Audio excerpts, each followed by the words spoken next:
It's that time. The NFL playoffs are here. We've been waiting for it all season long, and I've teamed up with DraftKings Sportsbook, an official partner of the NFL, who's kicking things off with a huge offer. Throughout the playoffs, all new customers, that's all new customers, will get $200 in bonus bets instantly when they place their first $5 wager on anything. Get in on the action this weekend by downloading the DraftKings app, and don't forget to use my promo code 365sports.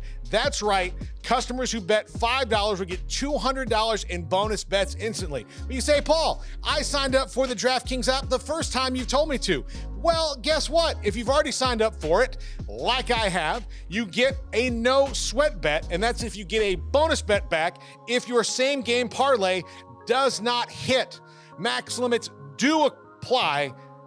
And if sports betting is not available in your area, don't worry. You can still join in on all the fun with the DraftKings Daily Fantasy and have the chance to win cash prizes. I've done that as well. Love it, love it, love it. Download the DraftKings Sportsbook app now. New customers use my promo code 365sports. Bet $5 on any wager and get $200 in bonus bets instantly. That's promo code 365sports only at DraftKings Sportsbook. The crown is yours.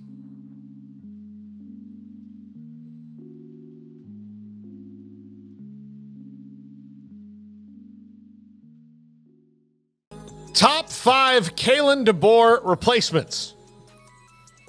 Had to have a couple of these. I sadly last night worked on a Mike Norvell one through tears. Wow, stop. But I didn't have to worry about it. But I was ready. I was prepared for this. Top 5 Kalen DeBoer replacements. Now these are mine. I don't have any inside insight. I can't wait for 2 years from now when Mike Norvell wins 8 games and people are begging for him to leave Tallahassee. Can't cut it in the SEC or wherever they end up. Yeah. But anyways. Oh, I'm confident. I've supported him from the beginning. Number 5. Jamey Chadwell, because he belongs on every P5 list until he decides to do that and take that gig, because he will win. He will absolutely win if you hire him. Now, maybe you don't want to bring him all the way across the country, but Bama's doing that with Kalen DeBoer.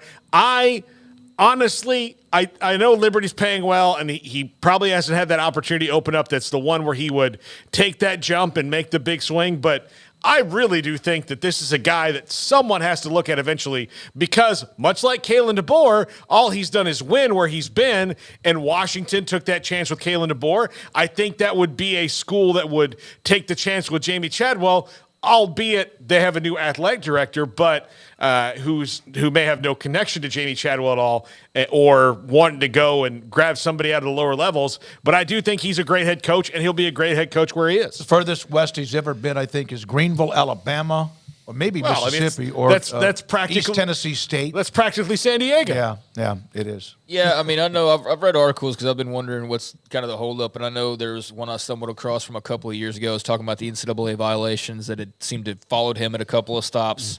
And I mean, this year, honestly, guys, they didn't play jack squat on their schedule. They didn't play anybody, and then they finally did, and they got shoved into the locker basically by Oregon. So I'm with you. I think he's a good coach. I don't know why this seems to be a delayed process of not getting a bigger opportunity.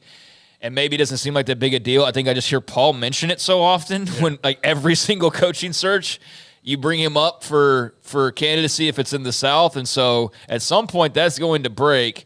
But I don't think really mine's changed all too much based on what happened in Virginia this past year, because, that program's kind of been humming along, and you look at having Caden Salter there and who they played. But, yeah, he's a guy who is going to still be mentioned with all these lists until he's at a bigger spot. And when is that day going to come? At some point, but is it some point soon? That's the big question. Absolutely. Number 4, Glenn Schumann. Look, if they want to go the coordinator route, Glenn Schumann is the DC at Looks like Georgia. Prince Andrew. Yeah, he does look a little bit. I don't know about the Swifties, but that looks like Prince Andrew. I'm just Or Prince Harry. Harry, yeah, Prince yeah. Harry. Yeah. That's right. Yeah, let's say not like Prince Andrew. No, that guy's no, having no, a It's rough. sad that I know that. Yeah. That guy's having a rough go. But yeah, it looks like Prince Harry. But go ahead and bring Prince Glenn, one of the best coordinators in the country, over and give him his first shot. Look, the hiring the Georgia defensive coordinator has worked out for your biggest rival.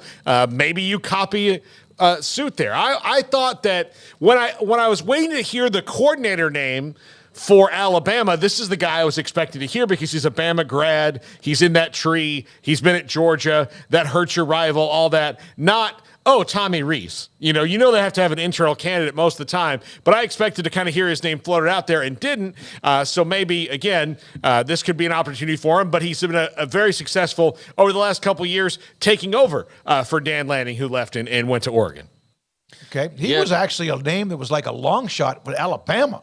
Like his name was not that he was going to be it, but I saw that as if you look for any long shots at Alabama. Go ahead, Craig. Seems like a pretty safe bet to hire the guy from Georgia. I mean, they're kind of churning them out nowadays. But, yeah, he certainly is a name that we're going to hear a lot more about, especially when it comes to coaching candidacy as the farther down the tracks we go. So, yeah, that'll be an interesting guy to just continue to keep an eye on. And, Dan Lanning, I think going off and doing what he did and doing it so immediately, makes you think that, like, all right, Kirby's the one that's going to be churning out all these guys. I mean, think about that. All the guys that Saban churned out as far as head coach, like assistants turned to head coaches. Like, it's going to be fun to watch Kirby's tree and how all that sort of branches out over the coming years, the amount of success that they've already had.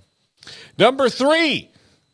Ryan Grubb, which might be number 1, but if you're talking about the coordinator route, just promote from within. This is a guy who directed your very successful offense, well thought of in the area, and so we'll see. Maybe this is the most seamless thing to do to keep things going, but there's going to be staff flux no matter what at Washington, but Ryan Grubb would be the, keep the train on the tracks kind of a thing. Yeah, did you know Ryan Schumann went to McKinney Boyd High School? Glenn Schumann? Glenn Schumann, I did not know that, Schumann. no. Yeah, Ryan Grubb he went to the McKinney Boyd High School, so I thought that was just an interesting note being here in the state of Texas, but and also an Alabama guy. But, yeah, Ryan Grubb, that seems to be the kind of layup here. I mean, barring something that we aren't aware of, not being right there behind the scenes, but if you're trying to make this as seamless as possible and get right to work on getting your roster in order and moving on without too much of a dip, then that would seem to be the logical candidate. Ryan Grubb, though, and DeBoer have been together a long time, haven't they? Yeah, but it would be great if Grubb got that opportunity, and he probably has earned it. But, yeah, they've been together, Sioux Falls, Fresno State, Washington, and you wonder if that's kind of like a pitchers and catchers type combination with those two. Well, I mean, at some point, though, I agree. You get an opportunity at Washington to be moved to the year they moved to the Big Ten after a a college football championship final run, then yeah, but that is something to bear in mind. And strike when you're hot. Yeah, will be a part of the conversation. Number 2, Jason Candle at Toledo. This guy's probably about to be the next guy who takes that big P5 jump. Look, he's in Big Ten country, and they're about to be a Big Ten team. He's a really, really brilliant coach, and keep kind of waiting for him to make that move. And Washington, at least, to me, it would bear looking at him because he is an offensive innovator, among other things, and someone who could come in and I think you could kind of play the same style if you're not ready to hand it over to Ryan Grubb. Yeah, I guess he's one of those as well that along with what's his face, Jamey Chadwell, it is just going to be there until somebody finally says, nope, it's time. I've read mixed reviews on Jason Candle. Who was the guy we had on from Toledo after DeQuan Finn committed that was like, I don't think he's Devin, that. Yeah, Devin the reporter. Gardner. Yeah. No, The you're reporter right. was like, I think he's kind of overhyped and overblown, and so I don't really know what to make of Jason Candle. I won't pretend that I watch enough Toledo football to have like a really strong opinion on him. I know that I've seen his name crop up. I've read a good bit about him. They seem to have had a lot of success. But yeah, I don't know what the missing piece is there, or if that reporter's kind of onto something and it's a little bit overblown. Not sure. So I probably shouldn't talk about it too much. But yeah, he is a guy that gets mentioned quite a bit for these openings. And number 1, I think the best guy you can hire to hit the ground running would be Jedd Fisch. Now, look, I know that Arizona fans don't want to hear that, but he's going to be in demand. And Jason Shearer said that the place he thinks he'd really go is Florida, and he might get that opportunity. And before he knows it. But Jedd Fisch has done a fantastic job at Arizona. He's well traveled. He's been all over. He's been a lot of different places as a coach. So wherever he winds up, clearly, like Tucson, hit the ground running. If he wound up in Gainesville in a year, he can hit the ground running. If he winds up in Seattle, he'll probably hit the ground running. He looks like Gus Malzahn. A little bit. He's got the visor and the glasses. Yeah. Mm-hmm. But Jedd Fisch, to me, would be the best one. Saying all white people with glasses and visors look alike? Is that what I'm trying to say? No, he's a really good coach. I mean, he's did a bang-up job with Arizona, right out of the gates, and has created a bit of excitement with that program that I can't recall, in a really long time, that there's been kind of a buzz around Arizona. I remember, and I know it hasn't been this long, but when I think of Arizona, I remember when the Desert Swarm was on the SI cover 30 years ago. Who was that? Dick something was the head coach. It was I don't remember. Dick Tomey, yeah. But I just remember that for some reason, that SI cover, Desert Swarm. And anyways, that's for some reason what I think of when I think of Arizona football still to this day. But he's done a really good job. He's got a special quarterback. He's got a really good wide receiver set to come back, amongst other talented players on that roster, and plenty to add on to that after a really good and, for a lot of people, surprising run this past year. And now you move to the Big 12, but we all understand, and I think we all have to be honest with ourselves and try to be that, is that there are these two conferences that seemingly have bigger bankrolls and bigger opportunities that are just going to have a little bit more of an appeal for some people.